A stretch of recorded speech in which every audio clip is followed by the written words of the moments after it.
Okay, so I just got the Hikari LEDs in and I have not installed them yet, but I wanted to do, I'm sorry about this kind of being a little hokey in my garage, but I wanted to do a quick video of the stock, or comparison for the stock bulbs.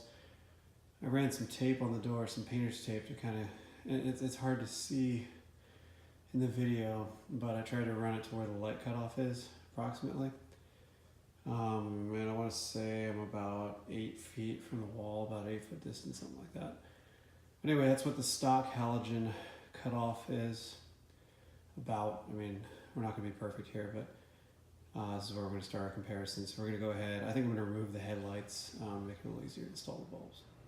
So you can see how tight it is back in here, especially on the passenger side with the coolant expansion tank. Get the plug right here, the cap right here, dust cap. There's just not a lot of room to work. So we're gonna go ahead and pull the headlight out. Done this in a video before, but you're gonna pop this Torx, this plastic fastener, and then this other Torx. And you slide the headlight backwards because there's a little hook on this tab. You slide it backwards and then kind of rotate it out. We're gonna go ahead and do that. Just for reference, the Torx head, or Torx bit size is a T30. Make sure you pop your electrical connector off. There's the push tab right on the top. Let's push that in and then wiggle it off. So you're gonna rock this guy back. Everything's pretty warm because I just had the car running. So we're gonna move this guy back. That's kind of hard to see doing with one hand, but hopefully, so there we go. See how we got it? It's hard to get lifting on. Whoop, just like that, and she's out. Okay. So doesn't take a lot, especially when you got them off a few times. Get it out. And there's a clip, you have to pull it out inside the car. You can see there's your little tab that you have to rock it out of. Okay, so here's the Hikari LED kit. These are H11s that I received off Amazon. I think it was about $90. This Eye of Megatron. I think it's one of their advertising deals there. But here are the bulbs. They look pretty good, just like the pictures and what some other folks, at least one other person, has done for installing these. They have kind of the external fan controllers and voltage regulators, so hopefully these will, I assume these will fit inside the housing because other folks have installed these. So we've got our housing right here. We're going to go ahead. I haven't actually ever taken this cover off, so I may need, nope, it comes right off. There we go. And you can see we have our original bulb in there, and there's a whole heck of a lot of room, so there's plenty of room in here. Sorry, there's plenty of room in here to install the little external module for the Hikari bulb. I'm just trying to see where the tabs are. I'll probably have to shut the camera off to put the tabs up top here. Yeah, probably need two hands to get all that out. But we're going to take the stock bulb out and then look at the fitment on this replacement LED. Okay, to remove the stock bulb, you rotate it counterclockwise, and there's our stock halogen.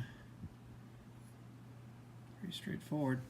So now we're going to go ahead and see how one of these guys fit in there. I've got these pretty light. Not much weight to that at all. Got these pretty decent sized fan bases on them that are pretty big in diameter. I'm going to go ahead and measure the other one of these with calipers before I install it, just so we have the numbers. But we'll go ahead and line it up. You can see, I think it's there.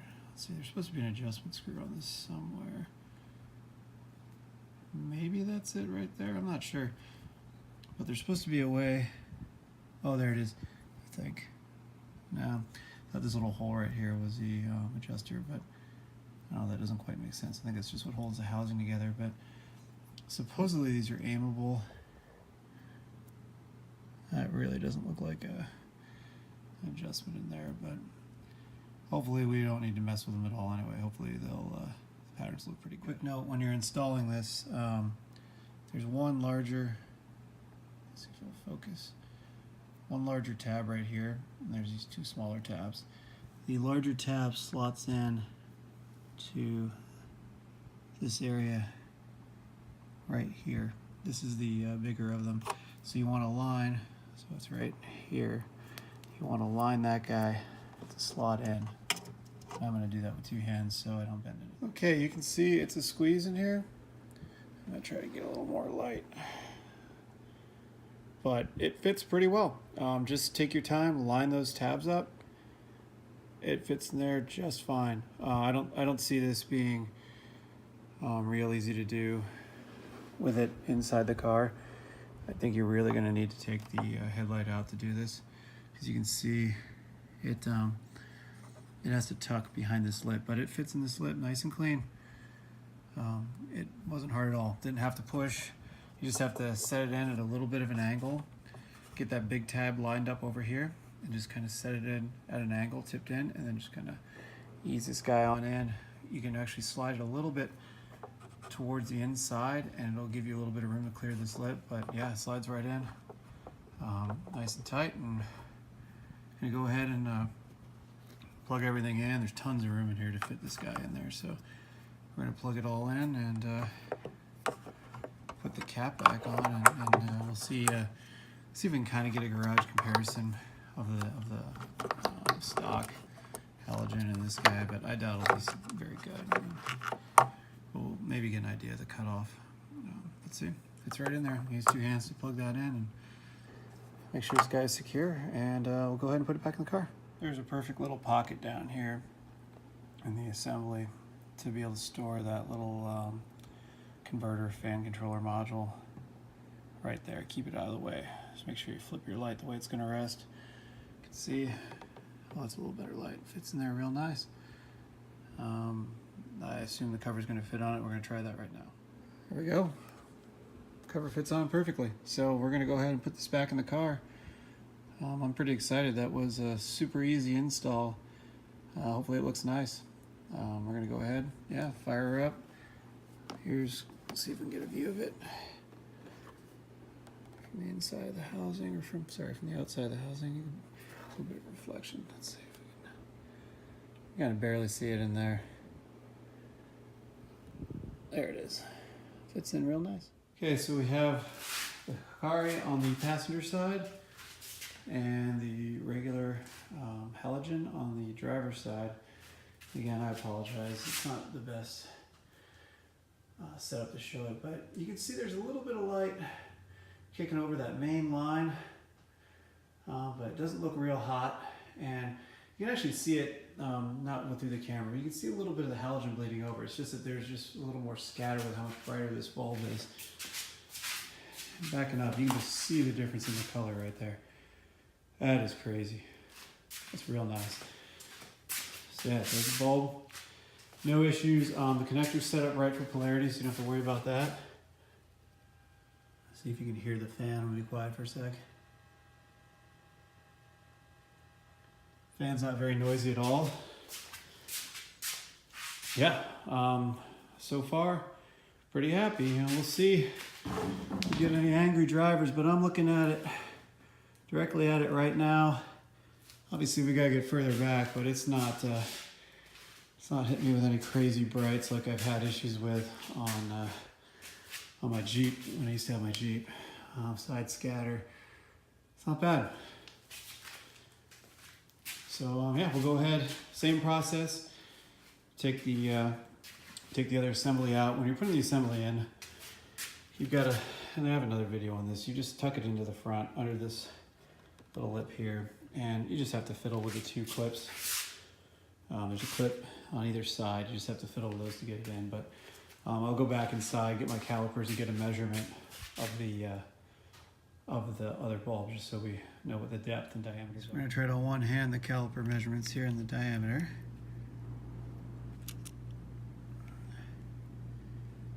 All right, we got 1 inch.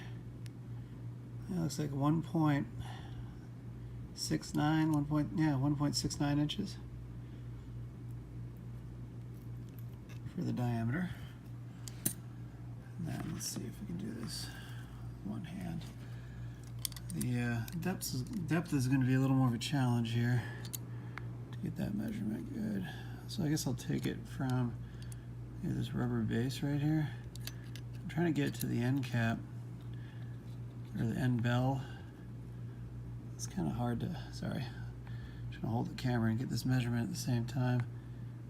I have to eyeball this So I think for the end bell, let's see, it's about right. It's pretty close. It's about 1.43, 1.45 inches, something like that.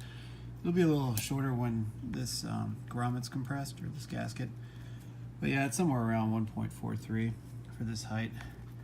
But this thing does fit in the housing perfectly. So we've already got our driver's side out. We're gonna go ahead and install it the same way we did the passenger, and we'll get a video of both bulbs active. See how you have to play with just kind of wiggling it a little bit. No force, but you just have to give it a little bit of wiggle in here to get it to get past that lip, and then you can rotate it into lock. And we're there. So there's your driver's side. You can see it's very close. Try to get it as tight as I can, see if I can get it to focus. There we go. You can see it's very, very close to that lip, but it does fit. And the beauty is you can still use a stock dust cover. So I just accidentally learned how these are aimable. This whole ring rotates. There's nothing, there's no like set screw or anything. This whole thing just is allowed to rotate in here. See if I can get it apart again. Just pull it off. See, I just show you the gap that you get on it. Yeah, there we go. There's just a little rubber seal there. So it almost seems like there was supposed to be a set screw here. There's a little divot right there. Let's see if there's anything in the ring.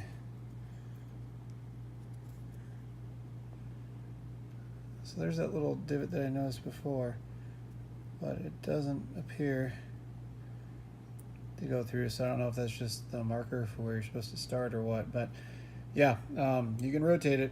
It doesn't, hopefully this thing doesn't vibrate around, knowing that it's only kind of held in that position by these little O-rings here. They seal up pretty tight with it, so it probably won't go anywhere, but interesting little fact. Okay, so that ring does have a channel that it locks into, and I may have to take the other headlight out, because what I did notice now is that can kind of fool you into thinking you have this locked. So I just backed it out a little bit. You have to rotate it until it's going to be really hard to show. The fan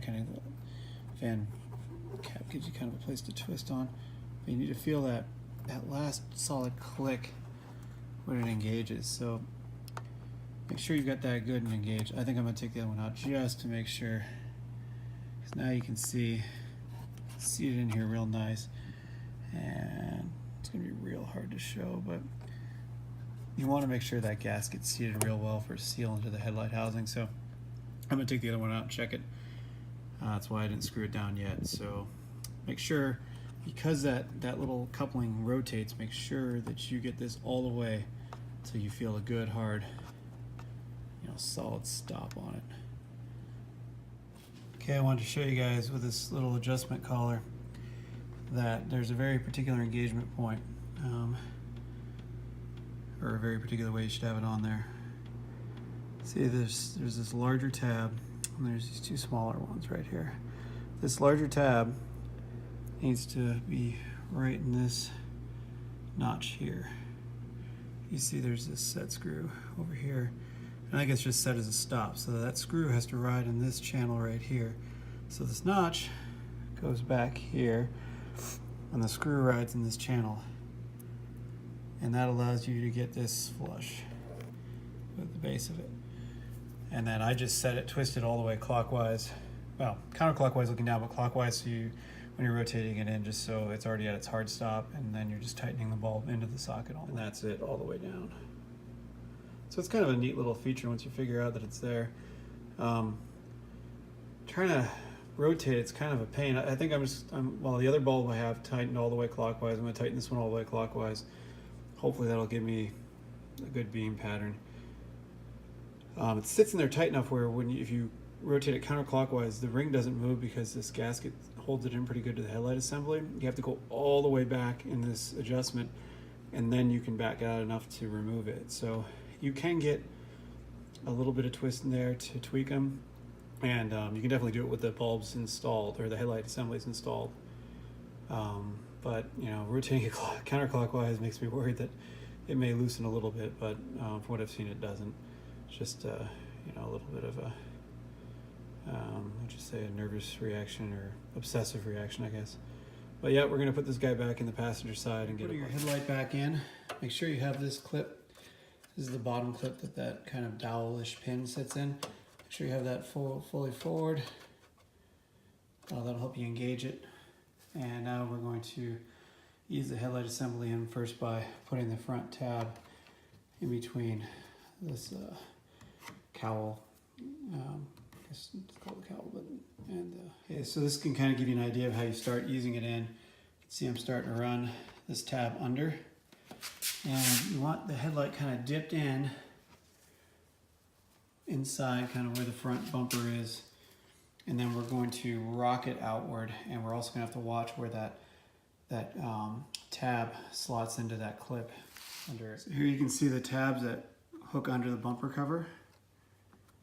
Those you have to get rotated under this lip here. And while you're doing that, and we probably won't have enough light to see the clip. Yeah, you really can't see it, but you've got to watch the clip under there. Make sure you're getting engagement in there as well. So once you have it rotated in and forward in that clip below, and you have those little clips under that lip in the front bumper cover, you're gonna go ahead and slide this guy back to tab this in, and then push it forward. All right, and our assembly's in. All you have to do is run the Torx back in. We're gonna go ahead and fire up both the lights with the garage lights off. And we have a whole heck of a lot of LED goodness. So there we go. That cutoff's pretty darn close to where the halogens were. I'm not expecting to get any glare to drivers out there, especially with this being a car. Aim point's a lot lower. I had a lot of problems, like I said before, with the Jeep LEDs, but once I aimed the headlights down, it wasn't a problem. So yeah, I mean, they're bright as heck, especially with the camera. It's gonna flare out, but look real nice. Fog lights should be in tomorrow, so I'm gonna have some yellow LED fog lights to kind of complement these, but yeah, these are really nice, real easy install. You can hear the hum a little bit. I'll be quiet. So there's a fan noise. It's not too bad. Anyway, I hope this helps people make a decision for what kind of headlights they want to go with.